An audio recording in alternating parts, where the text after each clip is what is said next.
میں آپ کے سامنے اپنے دلائل رکھتا ہوں کہ جن سے یہ معلوم ہوگا کہ نبی علیہ الصلوۃ والسلام صرف شروع نماز میں رفع الدین کرتے تھے، اس کے علاوہ نماز کے اندر رفع الدین نہیں کرتے تھے، جن احادیث مبارکہ سے یہ بات ثابت ہوگی.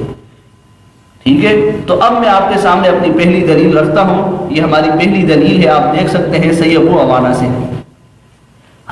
صحیح ابو عوانہ سے سالم کہتے ہیں کہ ان ابی قال رأیت رسول اللہ صلی اللہ علیہ وسلم اذا افتتح الصلاة رفع يديه حتى يحاذي بهما وقال بعضهم هذا منكبيه واذا اراد ان يركب بعد ما يرفع راسه من الركوع لا يرفعهما وقال بعضهم ولا يرفع بين السجدتين والمعنى واحد. اس کا ترجمہ ملاحظہ فرمائے سامعین کہ عبداللہ بن عمر رضی اللہ عنہ فرماتے ہیں کہ میں نے نبی علیہ الصلوۃ والسلام کو دیکھا کہ آپ جب نماز شروع کرتے تو رفع الدین کرتے کندھوں تک، اور جب ارادہ کرتے رکوع کرنے کا اور رکوع سے اٹھنے کا تو رفع الدین نہ کرتے اور بعض راویوں نے کہا کہ آپ سجدوں میں بھی رفع الدین نہ کرتے تھے. مطلب سب راویوں کی روایت کا ایک ہی. اب دیکھیے یہ حدیث صاف آ رہی ہے الفاظ کے ساتھ کہ جی نبی علیہ الصلوۃ والسلام شروع نماز میں رفع الدین کرتے وَإِذَا أَرَادَ أَن يَرْكَعَ وَبَعْدَ مَا يَرْفَعُ رَأْسَهُ مِنَ الرُّكُوعِ کہ جب ارادہ کرتے رکوع میں جانے کا اور رکوع سے اٹھنے کا فَلَا يَرْفَعُهُمَا تو رفع الدین نہیں کرتے تھے، رکوع میں جاتے ہوئے بھی نہیں کرتے تھے اور رکوع سے اٹھتے ہوئے بھی نہیں کرتے تھے. صراحۃ نفی آ گئی. ٹھیک ہے، تو اس حدیث سے یہ ثابت ہو گیا کہ ہم اہل سنت والجماعت احناف دیوبند والے جو رکوع جاتے اور رکوع اٹھتے رفع الدین نہیں کرتے وہ نبی علیہ الصلوۃ والسلام کا طریقہ ہے. وہ کس کا طریقہ ہے بھائی؟ نبی علیہ الصلوۃ والسلام. صاف حدیث موجود ہے، واضح حدیث موجود ہے جو ہمارے عمل پر دلالت کرتی ہے اور جس سے ہماری نماز بالکل صحیح ثابت ہوتی ہے. ٹھیک ہے، حدیث آ گئی اور یہ حدیث الحمدللہ ثم الحمدللہ سند کے اعتبار سے بالکل صحیح ہے. اس کی سند کا ایک راوی صحیح، ایک راوی صحیح ہے اس روایت کا. سند کے اعتبار سے بھی یہ حدیث صحیح ہے. اب بتائیے کہ یہ حدیث ان لوگوں کو مان لینی چاہیے یا نہیں؟ ہاں بھائی، ان کو ماننی چاہیے نا، کیونکہ وہ اپنے آپ کو حدیث کہتے ہیں کہ بھائی ہم حدیثوں سے محبت کرتے ہیں، حدیثوں پر عمل کرتے ہیں، تو ان کو ماننی چاہیے. کیا وہ مانیں گے؟ اللہ کرے وہ مان جائے، اللہ کرے کہ وہ مان جائے. لیکن عجیب معاملہ ہے کہ ہماری جن حضرات کے ساتھ گفتگو ہوتی ہے نا، وہ نام تو حدیث کا لیتے ہیں، بات تو حدیث کی کرتے ہیں، دعویٰ تو اس بات کا کرتے ہیں کہ وہ حدیث پر عامل ہے اور ہم حدیث پر عامل نہیں ہیں. لیکن جب ان کے خلاف حدیث پیش کی جاتی ہے نا تو پھر ان کی آنکھوں پر ضد کی پٹی بن جاتی ہے. وہ اپنے خلاف کسی حدیث کو قبول نہیں کرتے، اپنے عمل کے خلاف کسی حدیث کو قبول نہیں کرتے. اگر یقین نہ ہے تو یہ حدیث آپ ان کے سامنے پیش کیجیے اور کہیے کہ جی ٹھیک ہے اب اس پر عمل کریں، آپ اس پر آپ عمل کریں. صحیح ہے. نہیں یہ بات کہ ان احادیث کے متعلق پھر وہ بہانے کیا کرتے ہیں کہ جی یہ جو آپ نے حدیث پیش کی، مثلا سے وہ عوانہ سے ہم نے حدیث پیش کی، اس کو نہ ماننے کے آخر ان کے مولویوں کے پاس کچھ بہانے تو ہوں گے نا، ان کی عوام کو انہوں نے سکھائے ہوں گے.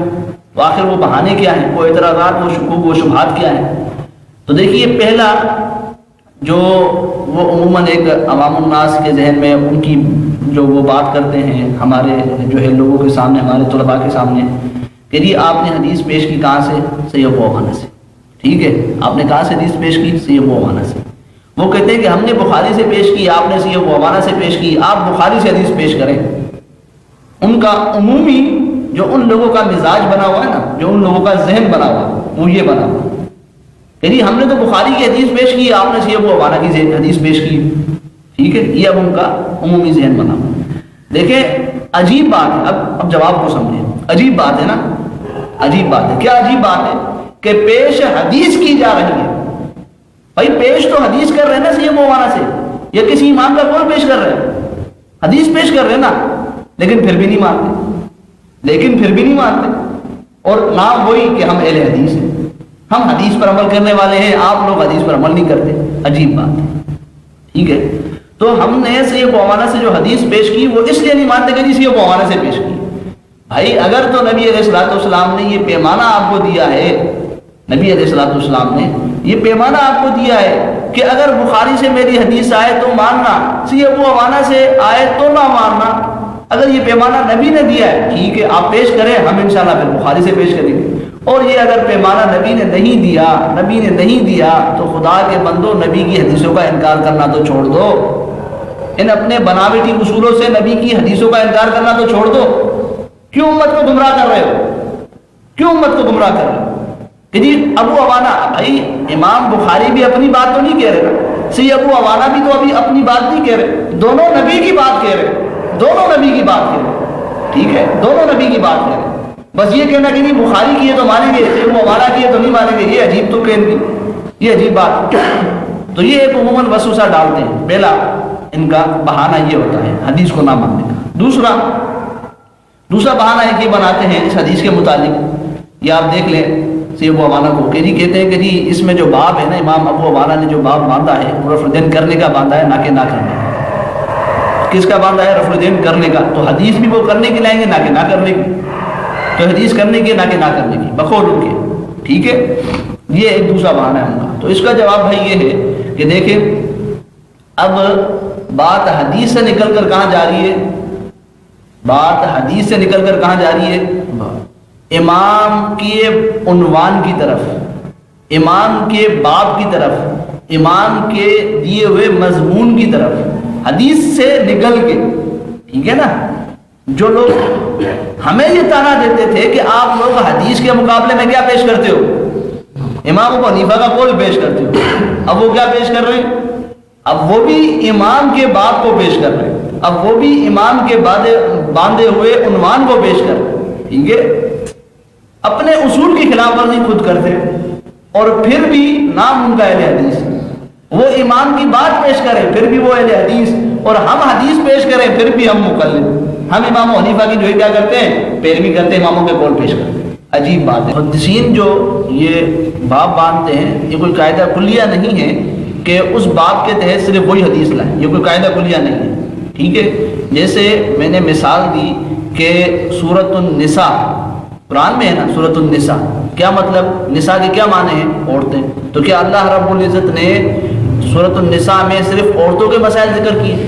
صرف عورتوں کے مسائل ذکر کیے؟ ایسا نہیں۔ تو یہ کوئی قاعدہ کلیہ نہیں ہے کہ اگر کوئی امام باب باندھتا ہے تو اس کے جو ہے وہ خلاف حدیث نہیں لا سکتا، ایسا نہیں ہے، اس کے خلاف بھی لاتے ہیں۔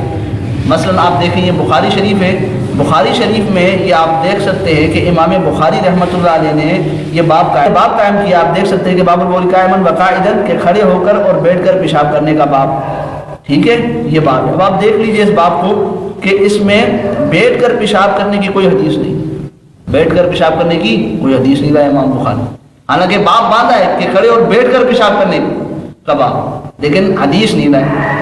اس طرح اور بھی مثالیں دی جا سکتی ہیں، محدثین نے ہم آپ کو دے سکتے ہیں، لیکن ہماری غرض فی الحال آپ کو سمجھانا ہے مسئلہ۔ اب وہ ایک ہی مثال سے حل ہو جائے گا جیسے میں نے آپ کو دے دی، تو یہ بھی کوئی بڑا اعتراض نہیں ہے کہ بھائی ہم نے حدیث پیش کی آپ کے سامنے، ٹھیک ہے، آپ حدیث کو مانیں، حدیث کو نہ ماننے کے بہانے نہ ڈھونڈیں، صحیح ہے۔ تو یہ الحمدللہ ہماری یہ جو سی ابو عوانہ سے حدیث ہے الحمدللہ سند کے اعتبار سے بالکل صحیح ہے، متن اس کا بالکل واضح اور صاف ہے کہ جی نبی علیہ الصلوۃ والسلام رکوع میں جاتے اور رکوع سے اٹھتے رفع الدین نہیں کرتے تھے، ہاں شروع نماز میں کرتے تھے، وہ ہم نے آپ کے سامنے یہ حدیث پیش کر دی جس پر الحمدللہ ہمارا عمل ہے۔